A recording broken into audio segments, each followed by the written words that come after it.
আমি এখন আছি মিম টি এস্টেটে, মিম ম্যানিয়া নামক একটি হোমস্টেতে, যেটা চা বাগানের একদম পাশে।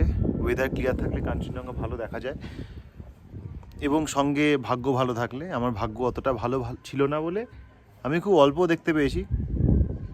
ক্যামেরা বা ফোনে তোলার মতন সিচুয়েশান ছিল না, মানে কুয়াশা ছিল, তার মাঝে অল্প করে দেখা গেছে। তো এই দিক থেকে কাঞ্চনজঙ্ঘাটা দেখা যায়। এখানে টোটাল 6টা রুম আছে, 4টে ফার্স্ট ফ্লোরে, 2টো গ্রাউন্ড ফ্লোরে। প্রত্যেকটা সামনে থেকেই কাঞ্চনজঙ্ঘা দেখা যায়। একটা ব্যালকানি আছে কমন, সেই ব্যালকানিতে গেলে কাঞ্চনজঙ্ঘা দেখা যায়। মিম টি এস্টেট আসার রাস্তাটা সুকিয়াপুকুরি হয়ে আসতে হবে শিলিগুড়ি থেকে। লাস্ট 7 কিলোমিটার মতন অফ রোড রয়েছে। বড় গাড়ি থাকলে সুবিধা হয়, ছোট গাড়ি থাকলেও খুব একটা অসুবিধা হয় না। আমি তো নিজে সুইফট ডিজায়ার নিয়ে এসে একটু সাবধানে চালাতে হয়, নইলে তলায় লেগে যেতে পারে। নামার সময় অতটা প্রবলেম নয়। আজকে ফিরবো এখান থেকে, তো 7 কিলোমিটার আফিল এবং অফ রোড কতটা ভালোভাবে উঠতে পারি সেটা যাওয়ার পরেই বুঝতে পারবো। তো আমি একটু রুমগুলো আর প্যাসেজগুলো একটু দেখিয়ে দেবো।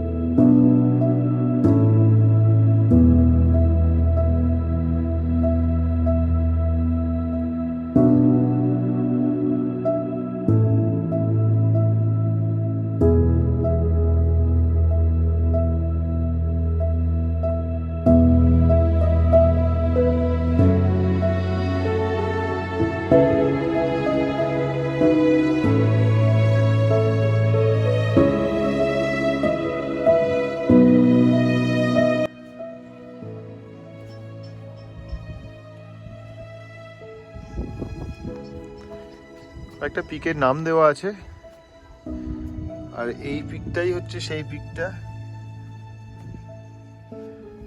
যেটার ওপর বহু মানুষের জীবন নির্ভর করছে, এবং আমার মতন লোকের কদিন ছাড়া ছাড়া কাজের নাম করে পাহাড়ে আসার কারণ এটাই। তো আজকে ভালো করে দেখতে পাইনি, খুব সামান্য, তবে বারবার আসি তো মাঝে মাঝে দেখা পেয়ে যাই। এইটা হচ্ছে, এটা রুফটপটা, বসার জায়গা আছে বেশ কিছু। পাইনের জঙ্গলের মধ্যে দিয়ে আসার রাস্তাটা। একটা ফুটবল গ্রাউন্ড আছে এখানে। সকালে খেলতে গিয়ে প্রায় আমার হার্টফেল হয়ে যাচ্ছিল, 1 ঘন্টা বিছানায় শুয়ে তারপরে আবার আগের মতন অবস্থায় ফিরতে পেরেছি। ছোট্ট গ্রাম। এই সামনে ব্যালকানি, এটা ব্যালকানি থেকে চা বাগানটা দেখা যায়,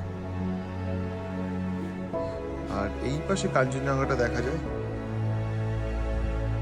খালি চোখেও ভালো করে দেখা যাচ্ছে না, আর ফোনে কি দেখাবো।